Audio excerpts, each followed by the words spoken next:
Listen, the alpha male podcast bros are gonna come for us, but baby girl, this is specifically Y'all for got mics, you. we got them too. We have exactly. We can go toe for toe. You know what I mean? Hi everyone, and welcome back to today's episode of Muslim Like Me. I'm your host Haldan Khalif, and today we have a very exciting episode ahead for you guys. This particular guest, my producer and I have literally had to run down to get here. I'm not going to get into the details of that. It took a very long time to plan because of scheduling and all of that, but I've been very excited for this episode. They are a lawyer, activist, poet, organizer, and very, very beloved friend of mine. I would like to allow you to introduce yourself to the people. Yay! I don't know if there's anything else to add. I'm like, so my name is Jaaziyah, and I'm all of those things that have been said. And yet, it has taken us a while. Yeah, but we're here. Like, alhamdulillah, finally. We're here. Yeah. I feel like the biggest question that I wanted to ask you is just how are you? Because you've been everywhere. Yeah. We'll have Jazz's socials tagged down below for those of you who are living under a rock and don't know who Jazz is, but you have been everywhere. What have you been up to? Tell the people about it, and how are you? That's my question. I mean, I'm good. I mean, I always say like alhamdulillah always, you know, Alhamdulillah. even yeah. My favorite thing is just like I'm alive and people are like that gives me nothing. But I'm like that in and of itself is a lot. Like so, you know. But yeah, just work, as you know, Nairobi, fighting the government and whatnot. Speaking of the government, I want to take that quick detour. Very early into the episode, we're coming in hot. We have had a very tumultuous couple of years here, obviously. For the audience and other international communities, here in Kenya, it has had, I mean, unless you've been living under a rock again, but we've had a very difficult couple of years, especially with our alleged president. I feel very icky even saying president, you know, alleged president. Alleged. And a lot of organizing that you have taken part in. So what can you tell us about that? Yeah, I mean, I've been in this space for a while now, a couple of years. But I think from last year, obviously, it's been a bit more involved, I would say. This year we've been more inclined towards community outreach for protesters who were affected, obviously went to hospital, were injured, families of those who like passed on, families of those who were injured, and yeah. I also think something I want to bring up now that you were talking about protesters and the victims and people who have been like very active in terms of supporting this alleged president's impeachment and his entire cabinet. Amen. We hope it happens in our at least in the next couple of years. But I think something that I wanted to ask you about that stands out to me and stands out to a lot of people in the international community would be like, what is it that he is doing? And obviously I know this, but this is just for the people. Yeah. What is it that he's doing? And why is it that people are so angry? Yeah. And why is it that a certain upper echelon of Nairobi's culture and people don't feel the need to say anything or speak up? Yeah. I mean, obviously it started last year with the finance bill and people asking for, you know, the well, it by the time we got to the second stage of the protests, it had already been signed in, but like with amendments, but the finance bill was just weighing heavily on the average Kenyan. The taxes that they were suggesting and proposing, alongside other things that are coming up now as well that they're trying to change, like changing a presidential term to 7 years. And I know now they're also trying to change various things within the school system. Obviously, SHA being implemented in hospitals and that not working properly now a year on. But outside of that, I would say now, of course, it's transitioned into abductions, you know, police brutality in protests, even that fear of protesting. One of the last ones we went to this year, we couldn't even get into town. Like if you know the Nairobi CBD, there's like various like entry points, and think about it as 10 entry points, and all 10 entry points are blocked. And so that's how much censorship was happening. Oh, Sorry, I choked on my tea. I didn't want to be loud because it's a serious moment and I want It's people to hear okay. this. Good But time. Yeah. no, keep going, please. I had a Please question keep just to that in. follow up on that. Because, when the protests started popping off, I wasn't in the country. Yeah. But I was screaming, "We hate this man from America." And it was very, I will say, scary to see how readily able and allowed police Yeah. were to use force. Yeah. It is very scary to see the amount of young people. And when I say young people, people are like, they think that it's like young, no, children, 19, college Yeah, students 16, who were 17. literally, Yeah. high school kids who Yeah. were being beaten and thrown around and tear gassed. Yeah. And a lot of what people don't realize that I also want us to get into is like the intersectionality between oppression in different places in the world, and how even the tear gas that was being used is being manufactured somewhere interestingly. Some of it even being expired, guys. Which is so disrespectful because it's like, at least, like, you can't even throw tear gas that's like not expired at us. Like, Girl, it was crazy. I mean, I have scars. So I have a scar like on my hand and on my oh, foot, like actually from it. And so that's why it's like so funny to me when someone tries to like argue, because I'll meet people who argue against like, oh, the protests weren't even that bad, da da da. mm, And obviously as someone who's been going for the past year, and I was trying to explain this to um one of these Nairobi elites that I was still in a position of privilege where we were consistently in front. I'm so sorry, mom, if you ever see this. We were consistently in front of cops with guns. And my friend and I actually had PTSD for months after because we were literally seeing the cops shooting, like firing in front of us. You're hearing people are getting shot, you're seeing blood, you're seeing people being carried. That was what we were seeing. And I remember afterwards we had to go, and that's why I say there's a level of privilege that we have. We got to like see our friends after, and that was a very intentional thing that we did because I remember telling her, because this was her first proper kind of real protest. I would say she's been to them in London, but I'm sorry, like no hate, no tea, no shade to my European activists, but it's not the same thing. And I had to like mentally prepare her for that because I've been in those situations before. Obviously, having lived in Kenya, been to protests before, but even then, like the amount of brutality that you're seeing, how you're saying, like the amount of force that was just so open, it was crazy. And obviously, one of like the kids that we were dealing with in hospital, he was 15. He was 15 wow. and he got 4 bullets. You know what I mean? So you're having to like, and my brother is that age. And I remember like talking to one of my colleagues afterwards, and I'm like, I wish people could come to the hospitals and see the aftermath. And it's just so crazy to me how that level of privilege, I mean, me and my level of privilege, I'm like, of course, they're never going to shoot at me. You know what I mean? There's a level of race privilege that I do have. I'm like, if I can use that to protect someone else, then that's the way the privilege should work. But then understanding, and that's what I tell people, the day this comes into your neighborhoods, and we know what kind of neighborhoods we're talking about in Nairobi, that's when you're going to realize too late that we should have stopped it when it was concentrated in this one area. But because right now the areas it's happening in doesn't affect you because those are not places you go to. There you don't know people from those areas. So for a lot of people in Nairobi, I remember seeing afterwards on social media, when I got back home, that there was a party in Westlands that evening. So guys were like, because the next day was obviously town was shut down, and that was the whole point, shut down the economy. But people were taking that as like a public holiday, and people Mm. were like, "I'm gonna go party," and I was like, it's just so crazy to me because then that same evening we're getting reports on my phone from like some comrades, and someone's like, so and so's missing, so and so's just been like assaulted, so and so's just been sexually assaulted, so and so is, in the morgue trying to look for a body. And knowing that this is all happening in the same city, it's, when we say eat the rich, we don't say it like lightly, we really don't say it lightly. And you still see it even now, like a year on, months on, where there's a level of, people talk about it like mandamano as a joke or as this like lore, but it's like, no, this is something serious that happened and is still happening. We're just not hearing about it as much, and people are being very gravely affected by it.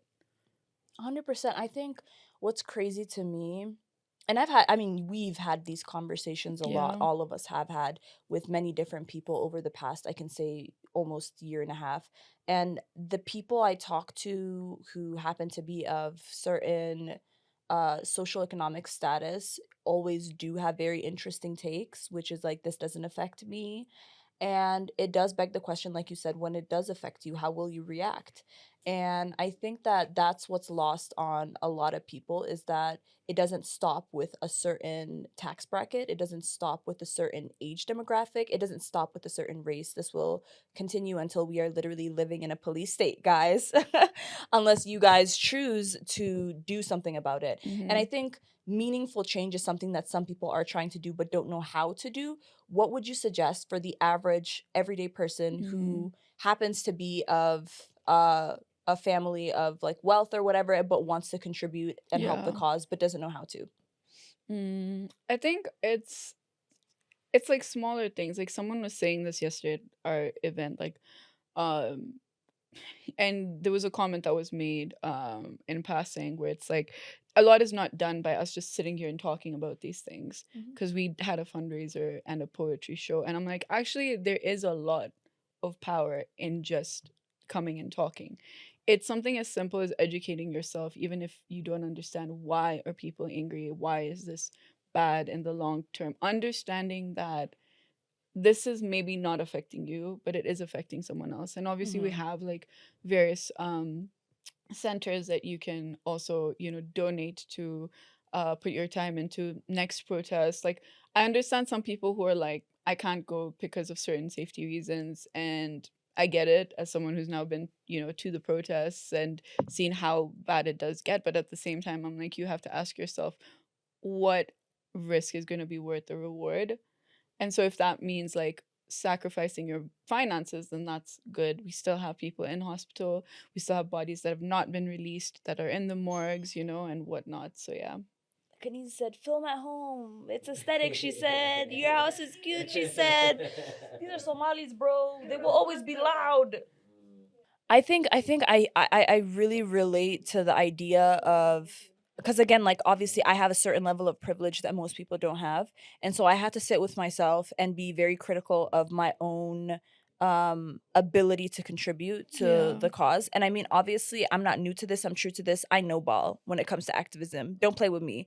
But as I've transitioned in different parts of my life and now become a mother, Hmm. I can't really get out into the community the way I Yeah. used to now. Yeah. But I don't let that hold me back, at least for me. And I think that if anyone's out there and you are privileged and you're able to help, drop the coins, drop the money. They need the moolah. They need that money for a lot of things, to help with the resources, to help with organizing, to help with outreach, to help with costs for funerals, to help with hospital bills. So it's like anytime you see, and again, like I also want to ask and pose this question to specifically you, because I mean, I know your track record and history in the activism community, and you've been very, very forthcoming and honest, Hmm. unlike some people. Let's not get into it on here though. But I want to ask about the grifters in the community, because there's so many of them Yeah. and they are so convincing. I mean, when I look at it, Mm. I'm looking at it from a perspective of I can see through your BS, but there's so Yeah. many gullible, naive people who don't realize these grifters are grifting them. Mm-hmm. And I want to talk about that. And I wanted you to be the person to ask that, because there, Mm-hmm. especially in the Nairobi scene, I don't even think it was that big until recently. But now there's so much that people are willing to do for clout, and especially in the wake of Gen Z, obviously, like being the leading force for the finance bill protests, and people talking about who's their leader. We want to talk to their leader. And like it's a Yes. leaderless movement, which, and it's a tribeless movement, which the Exactly. government hates because they can no longer divide you guys. But on top of that, it's like there are these people who now want to self-appoint themselves as leaders, or put themselves in positions where they are now vying for political office and gaining off of the backs of so many battered, bruised young Kenyan bodies. So please speak more on that. I mean, you know this, but I do call them out on Instagram very by Follow Jazz on name. Instagram. It's tagged below. Yeah, it is really by name, by face, just like at so and so. I've been blocked many a times. So So have that's I. how you know. Yeah. Oh, But no, I'm just like, obviously, like you've said, and we've had this conversation with another comrade of mine. Like for me, for example, I don't like, even when we do some of the stuff we do, like I don't even like, I don't care for that. You know yeah. what I mean? That's not important. I don't like talking about it unless like I'm asked about it or whatever. But obviously, some people are doing it for the fame. And what I say, it's a very narcissistic trait. Um, because obviously we were also hearing about people who are faking their abductions. I can't. Exactly. And I couldn't help but just like laugh, because in the same day, like one of the people who did it was proven to be fake. A friend of mine who was actually abducted, like we did see him then after. And we were kind of like doing a comparison of the two situations. He couldn't even talk. I think he's still offline actually. I haven't seen him online in a while.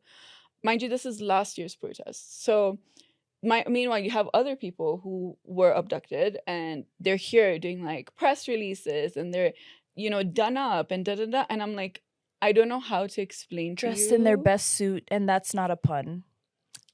exactly. I don't know how to explain to you how, yes, people deal with things differently. So, is there a level of trauma you must have experienced? I can't take that away from you. I can't say, no, there's nothing you would have experienced during that period, because I don't know that. And I'm not going to speak to that. But I am going to say, like, it's not something that should be glamorized. You know what I mean? Trying to put yourself as this face of a movement is not something to be glamorized. And I don't think enough people understand that.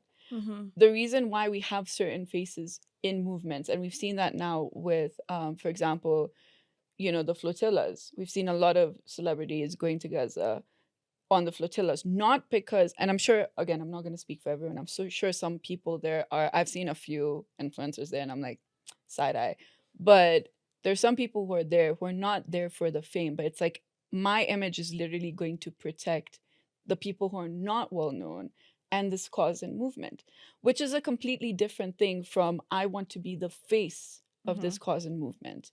And I think we don't have that here yet. And by here, I mean just the global south in general. If we compare, let's even take Kenya, our figures like Piogama Pinto, Tom Boya, Dedan Kimati, Wangari Maathai, these are people that were so disliked in their Yep. time. Wangari Maathai is so celebrated now, but I tell people I was in like primary school the first time I think she was arrested. And I remember hearing about that. I that was a constant thing. You're always hearing about her in a negative way. Like even in your houses, even of course we didn't have social media at that time, so you're having to rely on media houses and seeing. They used to call her this crazy woman. They used to slut shame her for that one time they protested topless about the Yeah, environment. Yeah. and she did it because she's like, this is a safety thing, because they always beat me up. She was in hospital, handcuffed to the hospital bed. Like, so these are people we celebrate now, but these are not people who are celebrated at that point in time. You know what I mean? If you see the kind of words that they were using to describe people like Dead and Kimati, you know what I mean? And Field Marshal Muthoni, who is now such a celebrated woman in the global south. Again, these are not people who are liked. These are not people who are popular. And these are not people who are trying to be popular. And I think that's what activists who are young activists who are coming into it need to understand. We're not doing this for the fame and accolades. This is a horribly terrifying job and career and path to be down. And I don't make any money for this. In fact, I'm losing money for this. I'm not, like, my safety is compromised consistently. My family safety is compromised consistently. And I know that every time I post, every time I'm out, I get doxxed all the time. I get insulted. I've been physically assaulted when I'm outside and someone sees me. So I'm not doing this knowing that I'm going to get something out of it. And if anything, I'm losing from it. But why do we do it? Because we believe in the cause. Mm-hmm. And again, no reward comes without risk. So I know if tomorrow I'm doing this for a better Kenya, because at the end of the day, I'm a Kenyan citizen. Mm-hmm. This is my country. Right. And I'm seeing someone drive it to the ground. And I think I tell people, like, I don't think people understand how together Kenyans are until there's times of grief and tragedy. And I've seen that firsthand. So, yes, we have these people who are in it for their own gain and in it for themselves, but at the same time, there's been such an incredible community that has come out and shown support of the movement and of each other. How long have we been friends? I haven't actually thought about that. It's been a long time though. We met when you were just turning 21. Yeah. Yeah, because I remember thinking like we were the same age. Were we friends during? Wait, how old are you? Girl, I'm 30. I'm an elder. I like Friend, tell. you don't look 30, friend. Thank you. It's My so brother and my funny. sister looked at me the other day and they said, "You look 30." And I said, "Why is that a slur? 30 is the new 40." I love it. I'm 30, like, I mean, 30 is the no, new 20. Like, literally. I feel like I've never seen a woman glow down in her 30s. They only glow up. You know what I mean? Like 30s are, in my eyes, are the most exciting time of a woman's life because you have more financial independence than you've had before. You are like free enough in your you-ness, I guess, to be the best version of yourself and not care what people think about you. And you've grown enough and are self-aware enough at that point, if you're not a horrible person, that is, to understand that like, hey, this is a world that I'm living in, but it's something that I get to navigate and choose in a way that I can do at my own time. Exactly. And so they're always happier and freer and just, I've never looked at a woman in her 30s and been like, ugh.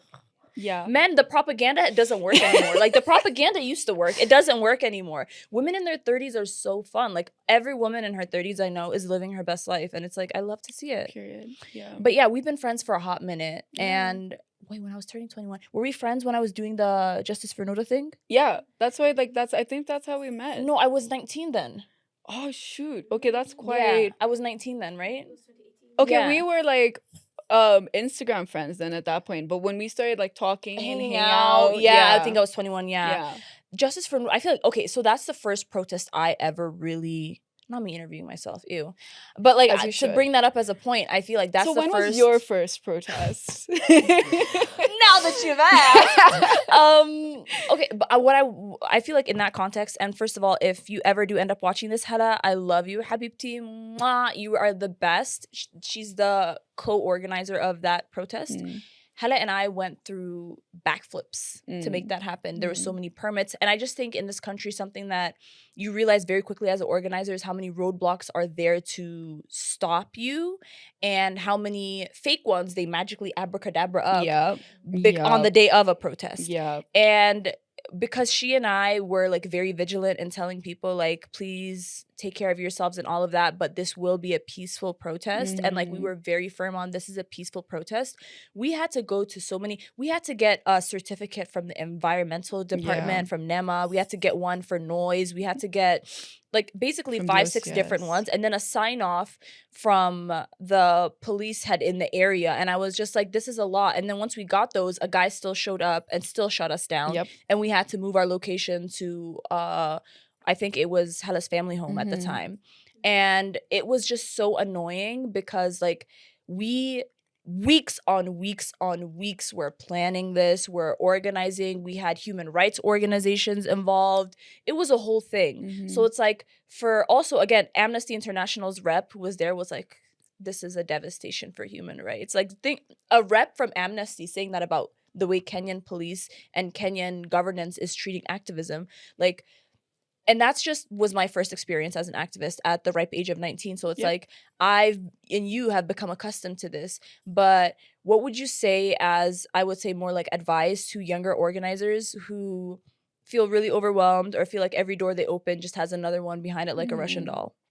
Yeah, I mean, I think that it's what we found, and I think a lot of the pushback we got initially used to be during Saba Saba. Also Saba Saba back in the day, like when I was doing it with fellow comrades in high school and whatnot, that was a lot smaller. So definitely I know what you're talking about with the licensings and whatnot. One of, I think, the biggest pushbacks we got was after October 7th in 2023, when we were doing our Palestinian marches and protests and whatnot. And I think what we found is ways around it. So we were like, okay, they're definitely not going to let us, for example, protest. So what is something else we can do? And what we decided to do as like a poetry organization is just have poetry shows.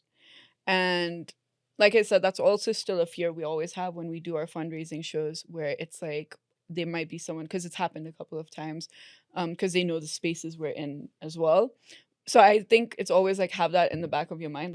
Let's have a backup plan. So how you're saying, like, let's have it at someone's house, for example, if not the streets. Or like what we all usually say is like there's a lot of protection in numbers. And so with the end femicide march, when they did the first one, it went really well. And there was also police protection. But obviously, as soon as that ended, there were a lot of very well known cases that started coming up, and then the police were being put in the spotlight. And then the second one that happened was as big, but there was like a lot of, again, police brutality in that space. So I think it's like if you know you're going to have a protest, have that in mind, that you just have to be as protected as possible. Otherwise, finding alternative means of, still supporting, but in a way that is more safe. I know a lot of people now, what they're doing are workshops or get-togethers, like almost like a book reading situation, or film screenings. So I feel like the avenues are a lot, even if it's not us taking to the streets. Mhm. Even podcasts, I feel like, things like that, just like, like This this is my one. little form of activism. No, like really and truly, right? Like, I mean, fake woke with Justine, like she, like Justine is like someone who does a lot of this, and you can see the impact that it has. Shout out to her. You can see the impact that it has, because a lot of people are then saying like, I didn't know, and obviously if you I know didn't her know as it a was fake comedian, woke. that's But her yeah, name. Yeah, that's the name of the podcast. literally. And that's something she says. She says like, I'm in no way, shape, or form like a historian or something. I'm just Mhm. like a comedian. I'm just a girl, guys. Mhm. But there's a lot of informative information like she gives. There's a couple of other people as well. I know there's someone from the diaspora, and he's mainly targeting a lot of people in the diaspora, but he's Kenyan. So it's little things like that that still make a whole world of difference. Mm. I think something I recently noticed that I've seen people having conversations about online that I'm not so like quite sure of which side I stand on yet, because I Hmm. hear both sides, is the idea of anyone can be an activist, which yeah, but on the other Mm. side, no, you can't. You have to have certain level of like knowledge of what it is that you are fighting for. Yeah. And I hear both sides, but also at the end of the day, I want to hear what you think about it. Because for me as a person, I think that yes, anyone can be an activist. I was like what, a 17-year-old girl who had no idea what she was doing, but Yeah. my lived experiences, I think many people, their lived experiences turn them into activists because of who we are and how the world treats us, and how we end up realizing that the world has become Yeah. in however many years of colonialism and however Hmm. many years of slavery and all of these horrible things. But for the average person who feels a little insecure about like, whether or not they should speak out or they should get Yeah. involved and stuff like that, I would say like, get involved obviously, but read up on whatever cause it is. Like, if you're not 100% sure about something, the internet is so abundant. And I think a lot of people underestimate just what a simple Google search could give them, because as much as Israel and its, cohorts of people and countries are trying to like dox everyone and get everyone off the internet to stop talking about dying Hmm. babies that we're literally seeing on our screens every day, and mothers being pulled out of rubble and women being cut into to have C-sections with no Hmm. anesthesia. Like, these are things we're seeing and these are things we know. And unfortunately, I think the parallels in how we exist in this world is like people like you and I and the people in this room have all been activists for Palestine since we were children, because Hmm. it's things we were taught and things that we know. Yeah. But there's someone out there in the world who's grown up in a Zionist home and now has become an adult and gets to form their own thoughts and realizes this is icky. So, yes, I think that you should have a certain level of knowledge, but also at the same time, do you think you have to really know too much? Like, Yeah. I don't think anyone out here is trying to be a bell hooks. I'm not going to lie to you. They're not that revolutionary, Yeah. But at the same time, it's like bell hooks had an audience, and that audience included people who also weren't raised in households where they were taught about human rights or to consider others or to Hmm. be kind to everyone regardless of whether or not they identify with your same identity. Yeah. And so, what do you think about that? Hmm. Do you have to be educated on a topic to be an activist? I mean, I think there's levels to it. Obviously, like for example, for me, I didn't used to call myself. It's very recently when I started calling myself It an also feels icky activist. to call yourself it too. Yeah, I I'm don't know just what it is like, about it. yeah, because for me, I'm just like the way I see it is like I should be doing this. This shouldn't be like this special thing. This should be an expectation almost, you know what I mean? So even now, I like I'm very hesitant to say it because I know there's things, for example, I could be doing more of, and definitely in terms of knowledge, there's things I am not well aware about. And we're talking about this with one of my friends. It's also being open to being told you're wrong and accepting that you're wrong, because there's definitely conversations I've had with specifically Black women as a non-Black woman, and there's things where I've had to change my mind on things, and that's simply because that was not my lived experience, that's someone else's lived experience. And um also that is still knowledge. Someone's lived experience is also providing you with knowledge, you know what I mean?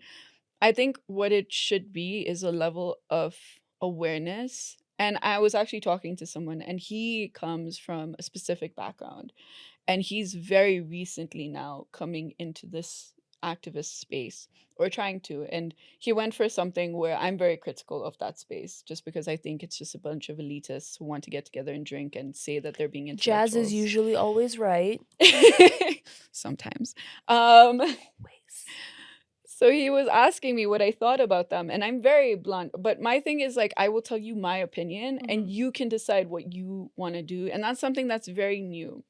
Because before I was like, yeah, fuck anyone doing this and going and that, and now I'm just at a place where I'm like, I'll give you the knowledge and information if you want to know, and what you do with it is on you. You know what I mean? So he was asking me about it. I'm like, my issue with that space is, and this again was right after the protest. I'm like, it's just disrespectful to me as someone who, like, again, went to the protest, saw the things that I saw, and now I'm being told the next day it's like a bunch of rich Western Nairobi kids getting together to drink and talk about the protests when they didn't even go.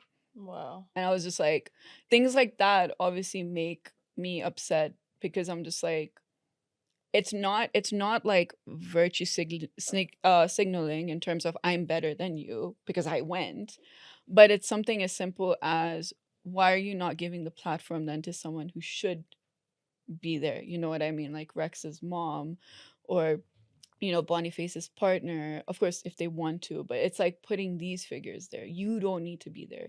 And it goes back to what I was telling you. It's like, I don't want to be the face of it. So I don't, I would say if you're trying to come into it, like obviously do your research, understand what you're coming into. Because, for example, something we're seeing a lot of are Zionist liberals, right? So they're still saying like free Palestine, but, and I'm also like, there's no but. It's just free Palestine, period. Period. So we're seeing people like that who are then being aligned to the movement, right? Yeah.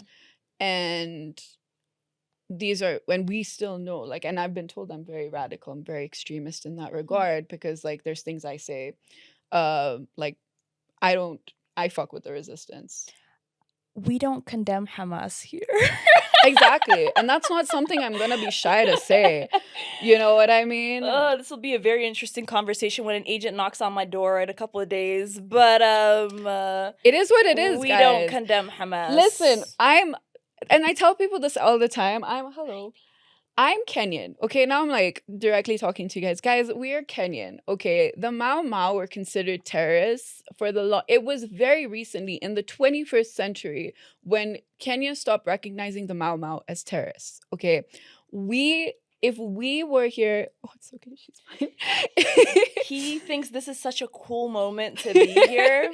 We love it. He agrees. We But love go it. ahead, yeah. But, and I tell people, I'm like, if you were here during that era of time, you would be the same motherfuckers saying You that would the be Mau Mau are collaborating with the British. Like, are you kidding me? Like, so you would be the same people saying that the Mau Mau are terrorists. Right. You know what I mean? So I'm like, if you are, and then again, I'm Kashmiri, right? And if you know about what's happening in Kashmir, I am for the resistance, because Kashmir is occupied land. Kashmir doesn't belong to India or Pakistan. Thank you. It belongs to Kashmiris. Kashmiris.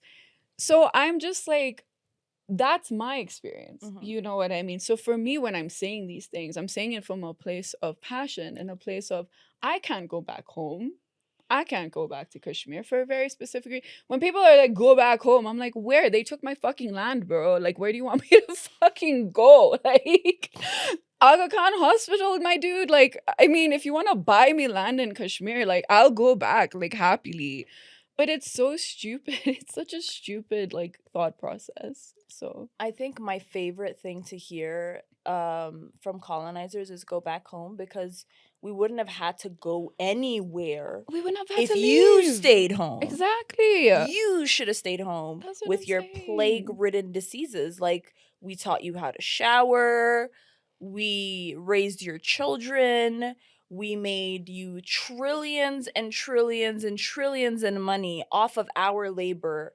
And once, like, society has reached a plateau of realizing, oh, you shouldn't own other human beings, you shouldn't occupy other people's lands. We haven't reached the occupy part yet because Palestine is still occupied. But, like, once you reach that understanding of, like, you did this to us and you made us who we are today, where we now have to come to your lands in order to seek refuge and understand, like, you are the cause. I feel like a lot of white liberal tears start to decompose at that point, because you remember back in 2020 when the Mhm. George Floyd protests were happening Yes. and all the white people were reading that white fragility book. Yeah. This is for y'all specifically, okay? I don't think I've ever, like, just as an individual, right? I'm an American citizen before they tell me to go back home too. And that's the thing right now. ICE is locking up Black Americans now. And this is why we say don't believe the fool. Like, I feel like we've been filibustered for so long as people, especially dumb Americans. And I say dumb Americans with my chest because there's something really, open up the schools. The schools might be open, but they clearly aren't having any books because of all the books being banned, because of abortion laws, because of the rapist felon in office who supports another war criminal. Mhm. And I think that one thing that Americans don't get in general, it's like, it's not about, like, the American patriotism that you think it is. It's nationalism, and nationalism is what happened in Nazi Germany.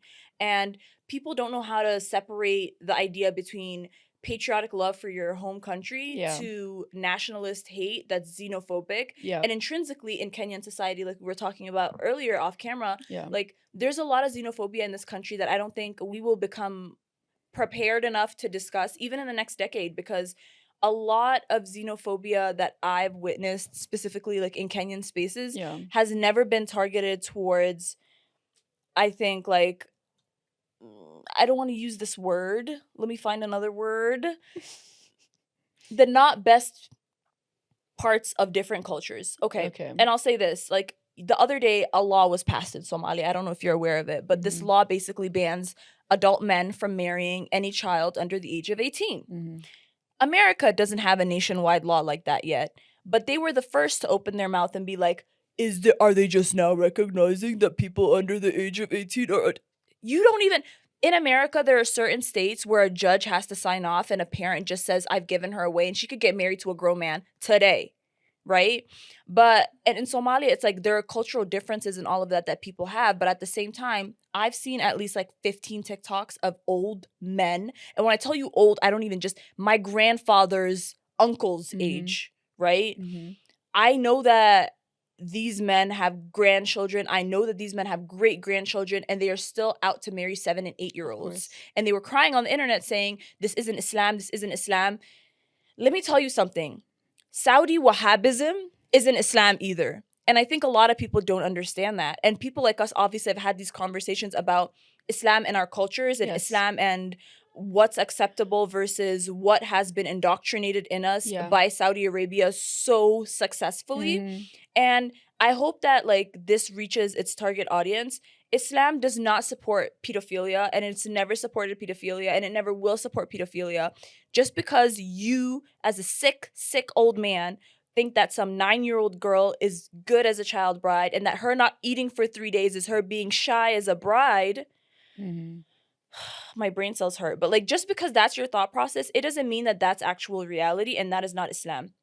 And I think the question that I want to ask you as well about this is, like, what do you think about the alarming growth of nationalism and xenophobia, as well as the indoctrination of Wahhabi Islam that Saudi has literally, like, you know what it is with the global south? We haven't realized how successfully they've indoctrinated us all, Yeah. because we live in a community where girls wear abayas and are told that that's the only way that you can be modest. We have so many cultural clothes from our various cultures that are very modest. If I wear a bati and a gabsar, that is actually peak modesty. But because an Arab man told you that that is not modesty, you have to go out and wear a abaya instead. Or like the idea that Muslim young women shouldn't be in school, that is a Wahhabi thought. Islam tells you to seek knowledge until you die. It is your responsibility as a Muslim to seek knowledge. It is your responsibility as a Muslim to fact check. And so I don't know, what do you think about the current rise? Because obviously Yeah. Wahhabism has been rising a lot, but like now there's also xenophobia and nationalism in the mix. Yeah. I mean, we were talking about this earlier where um there's definitely also, I mean, I say it a lot with like Sudan, for example. Sudan is still an East African country. Mm-hmm. It's still a country in Africa. And it being considered, and I have a lot of Sudanese, one of my closest, bestest friends is a Sudanese woman, and we have these conversations a lot. And for her, she is a Sudanese woman, a Black Sudanese woman first, and then a Black Muslim Sudanese woman. Mm-hmm. And we see the trials and tribulations of Sudan not get talked about as much because of two things. In the West, because they're in East Africa. Back here and on the continent, because they are a Muslim majority.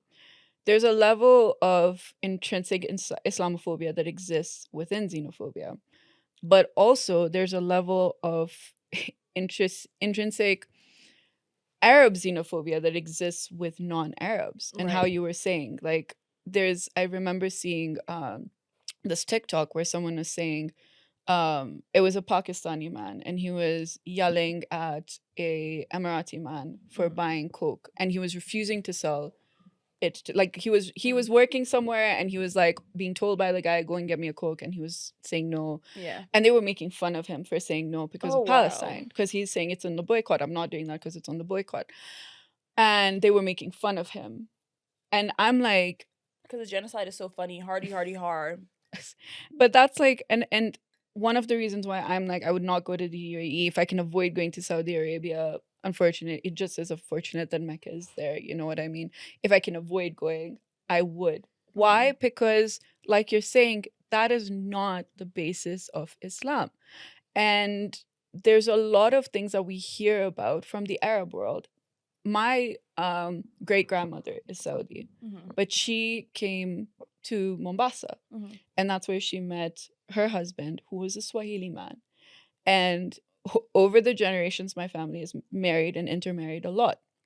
But the predominating ethnicity and culture I grew up in is South Asian. And so there's a level of differences that we do have when I go to, let's say, my Swahili side, that is very different from my Arab side, that's very different from my Punjabi Kashmiri side. And something as simple as free mixing in weddings, that's a cultural thing. That's, of course, not an Islamic thing, but that's a cultural thing. That's from my culture, which is in South Asia. And so it's understanding also for me the way I've married it, which I'm going to get a lot of hate for. I'm like, I'm answerable to one person or one being and one entity. At the end of the day, that's the way I see it. I practice Islam the way I understand it best. And for me, I usually say, like, as you know, I had left the faith and I came back to it. And the whole reason why I left And the we faith. love you. And that was one of the things, like, when we talked about it. So if you don't know, like, Hadan and I had this conversation like quite a few years back, and a couple of things happened, and eventually I found my way back. But the way and reason I found my way back was I grew up being told a certain thing about Islam, and I was like, this does not align to the way that I am at this particular point in time. When I was coming back into it, and now I understand it was divine intervention, because Allah's timing is always right. And the way I see it is like I had to leave to then learn about it on my own in the way that I did, to then come back to it. And even now, and I think I was telling you guys that, like, the people in the room earlier, but when I'm with non-Muslims, I'm being told like I'm a radical Muslim. But when I'm with Muslims, it's like, oh, you're such a kafir. You're such a liberal. You're such a da, da, da, da. Yeah. This isn't Islamic. So even the thing about like modest clothes, like you've seen how I dress. I'm just very comfortable in You're a like, very modest girly. but Very modest girly. right? It really I'm so sorry, guys. I really have to cut in. It baffles me that people can tell women who dress the way Jazz dresses. Jazz dresses very similarly to me.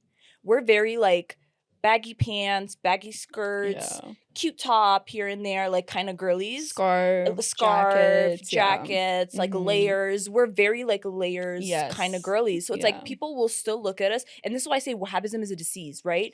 Because you will look at women dressed like us who are covered, like technically, like the only skin showing is like maybe like The your neck, neck, and that's like right? such a big deal. And it's like they Yeah. will still look at you and they will curse you to the pits of hell, right? And I think that's so crazy to me because it's like, okay, what did you?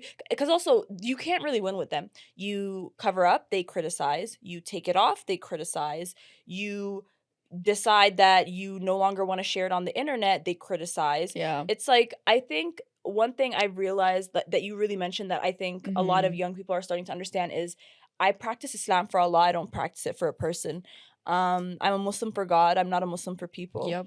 And so I think when you reach a point where you're secure enough in your relationship with God, and it takes a minute to get there, especially I think as born Muslims, people don't realize even we have to discover Islam for ourselves. Yeah, like 100%. no matter what you were taught. I went to extensive Islamic school as a child. I learned and memorized the Quran 3 times. And I still had to discover Islam for myself and learn about certain things for myself. There was a period of time in my early 20s when I would just take Islamic classes that people would tell me like, oh, but you already know this knowledge. No, I want to relearn it. I want to hear it from someone who interprets it in a way that's digestible and understanding for me, because I view God with a lens of love, not a lens of hate. I view God from a lens of compassion, not a lens of punishment.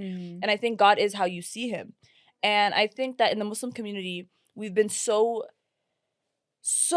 misled by aunties, by religious leaders, heavy on aunties.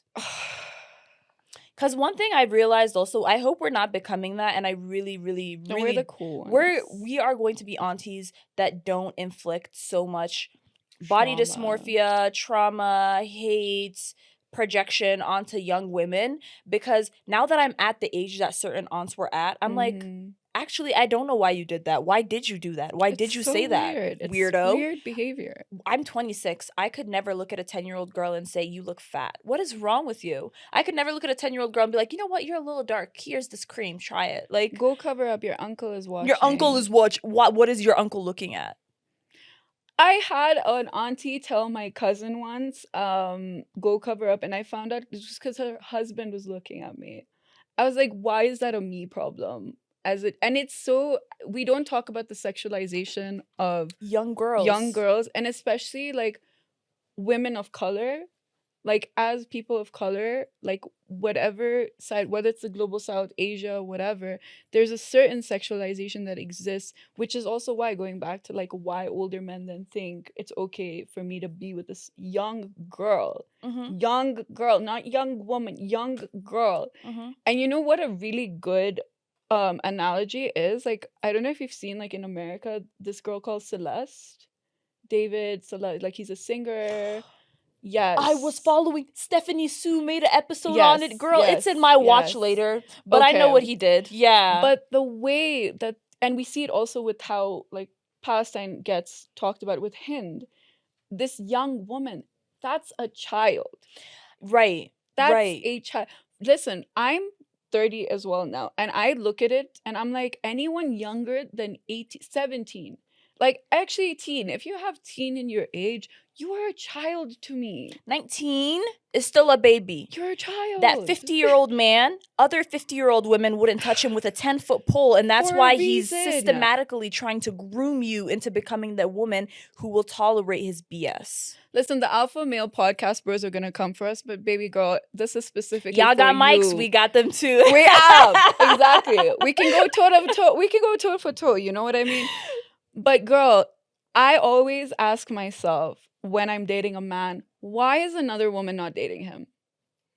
And if there is a justifiable reason, and same, listen, I'm the first to admit to people that I'm seeing or talking to, I'm like, I have my own set of issues. There's a self awareness I have about it. Are you? So if this man is out here, and I see this a lot with like older guys, like these incels and whatnot, and yes, incels, because apparently they hate that word, but they're like, no, I like this girl. This, the one thing I hear a lot is, I can mold her. She's impressionable. I can mold her. Why do you need to? She's not clay, you know, she's not fucking Play-Doh. She can do it on her own. She doesn't need you. So, baby girl, if you are like 16, 17, 18, 19, that 26-year-old, maybe he could be your soulmate, but please, please, please, He's please, please, probably a please. groomer. You know what I mean? And vice versa. Like, this is also for the baby boys. Like, don't let misogyny trick you into believing that dating an older woman is, you know. You aren't a player. She's a groomer. Okay? Like, vice versa. Just make sure your partner should want you to be a better person and should want you to grow, not take you to school, baby. That's no. Your partner should also be at the same stage of life that you're at. And I feel like this is why people don't understand when we say, like, it's wrong for a 30-year-old man to be with a 21-year-old girl. They're like, but they're both legal. No, 21-year-old just graduated college Mindset. freshly. Mhm. This is an adult man with a stable career who has a completely different, like, he's planning marriage, kids, and all these other traditional things. She's a young girl who just started gaining autonomy, like Yeah. slight autonomy, if anything, if she lives in a misogynist home. So it's like, the idea that this man is your escape, and this is specifically for the girls who do it to like leave, and I understand leaving Yes. a toxic home, but Yeah. you can find your way out without a man. Yeah. Baby girl, it's 2025. You don't need a man for anything. Do we like certain men in our lives? Of course we do. There are good men. And again, like, the misandrist homegirls are gonna kill me, please forgive this, but there are good men. All I'm saying is that good man is not a man who has a 9-year age gap with you when you just stepped out of your teen years. There's no adult man that I know that, again, because the adult men I surround myself with are very limited, but the adult men that I am around are men who believe that little girls are little girls. And I feel like the reason why they don't use the word little girl, or they don't use baby girl, instead use young woman, or, you know, blooming young girl, is they want to use the smoke and The mirrors. language. Basically show you that she is consenting. You can't consent if your frontal lobe isn't developed. Your frontal lobe develops at 25, baby girl. Stop. I just think that I went into a spiral the other day, and I was busy on TikTok, rage baiting men as I always do. And this one guy said something along the lines of, and soon they're gonna make it elite. They're gonna change the age from 18 to 25. And I was like, and what's wrong with that? If they change the age of, like, terming someone as an adult to 25, guess what? That would be scientifically accurate, because your frontal lobe doesn't even develop until you're 25. Yeah. I honestly wish many young women didn't get married until they were 25. I feel like 25 is when you can really look at the full picture of someone and decide, do I want to dedicate spending the rest of my life with this person? And that goes for both genders. Exactly, both sides. It's Do not you- just, yeah, because again, also, like, I think the male loneliness epidemic, right? Uh-huh. Go on. Go on. Go on. Where's this going? The male loneliness epidemic is a self-caused epidemic. Oh, for sure. You did this to Definitely. yourself. 100%. Why would I, as an adult able-bodied woman or a disabled woman, because one thing about men is they think someone with a disability is gonna want them. Let me tell you something. As someone with a learning disability, we still don't want you. I saw this girl who was talking about how so she has ASD, and she has an ambulatory wheelchair, so it's like sometimes she uses it. And she basically was talking about how men are always shocked when they see that she still has a certain standard for obviously what BS she's letting in her life. And she shared like a monologue of what this man said to her. And he was basically like, you're nothing special. If anything, I could get a woman who can walk all the time. I could get a woman who doesn't have autism that your mother probably caused by Tylenol. I said, pause. You just saved yourself, because Tylenol doesn't fucking cause autism. He's an idiot. who has insufficient, him and a toothbrush have the same IQ level. And so just walk out the door. I feel like one thing about me as especially a black woman, but also a black woman who's Muslim and has ADHD, it's like I'm very forthcoming with who I am Yeah. because I want to draw out who you are. Yeah. Men will oftentimes try to reciprocate energy to kind of keep it cutesy, you know what I mean? But when you show a man who you really are, and I say this to all the young teen girls who are now learning how to navigate relationships with men, they will try to either gaslight you into becoming whatever it is they want you to become, or they will accept you. And if they don't accept you, on to the next baby girl. There's about 4 billion of them around here. Like, Yeah. I don't understand what it is. And again, going back to the whole male loneliness epidemic, I read a document on that. It was an article by the New York Times, ew.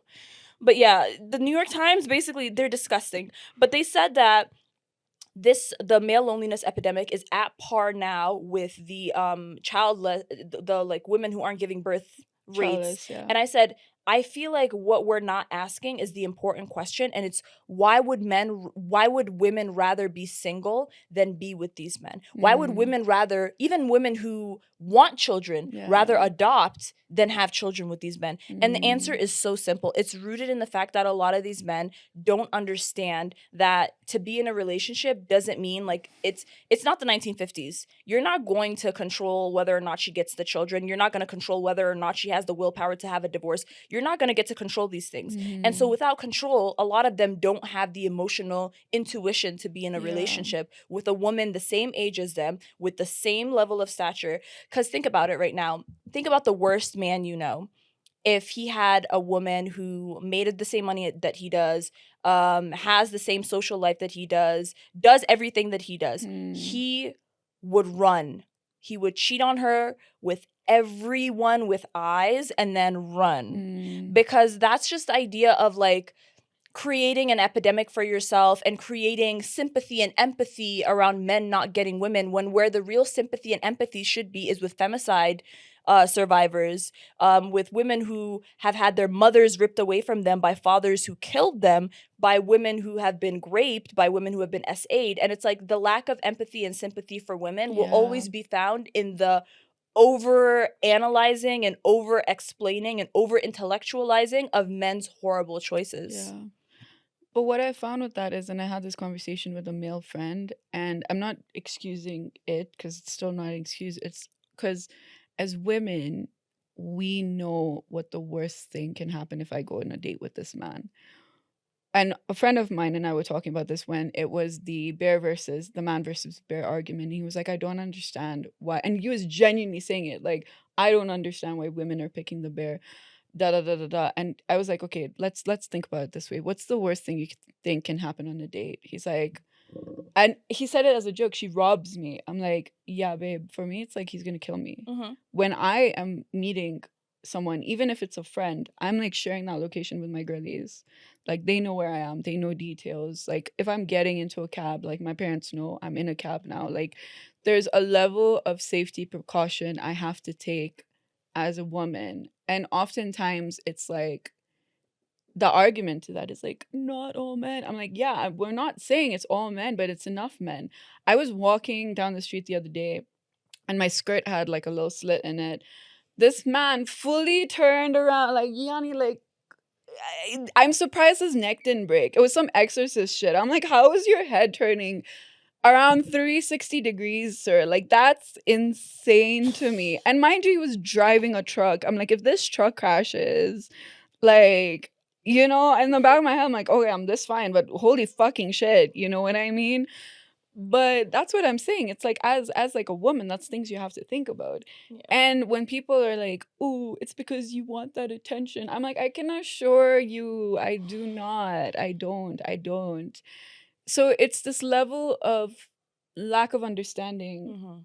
It's a lack of sympathy that comes from a lack of understanding. And I was trying to explain to someone, that's why I am someone who does use the example of your sister, your mother. And the only reason I do that is like, yes, I shouldn't have to do that. That woman It's the only way they will empathize. It's the only way. And I got into an argument with a man about this. I'm like, listen, I am a woman who's faced atrocities from men. And I know the only way to get into their stupid heads is being like, oh, what about duh, duh, duh?" I have brothers. And this is something I've drilled into their heads.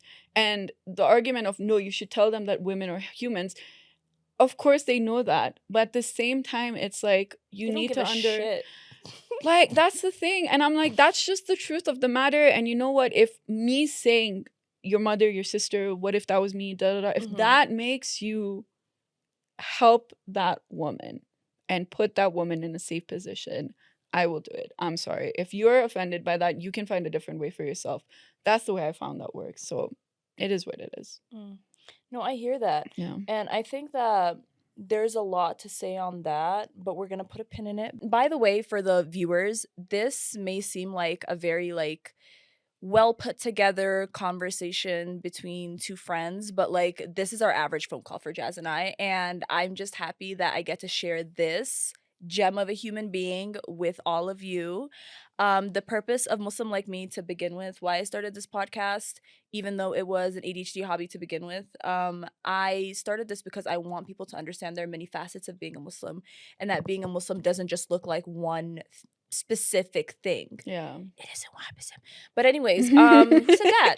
I think that it's very important for us to understand that being a Muslim is not one certain thing, and that there's so many of us, and there's so many different fields and so many different interests and so many different just creative streams that Muslim people can be a part of and can contribute to. So thank you so much for coming today and being a part of the pod. Is there a last message that you'd like to leave with our audience? Don't be a Zionist. Period. And on that note, below we will have linked relief funds as usual for Congo, Sudan, and Palestine, as well as Jazz's social media. We really do hope that you guys can donate, even if it is just a Zala. That Zala goes a long way in helping other families also reunite with their families, have food, have basic things for their children. We all live in homes. At least I hope you all are housed and live in homes, and we want that for other people as well around the world. So this has been Muslim Like Me. I'm your host Haldun Khalif, and thank you guys so much for tuning into this episode.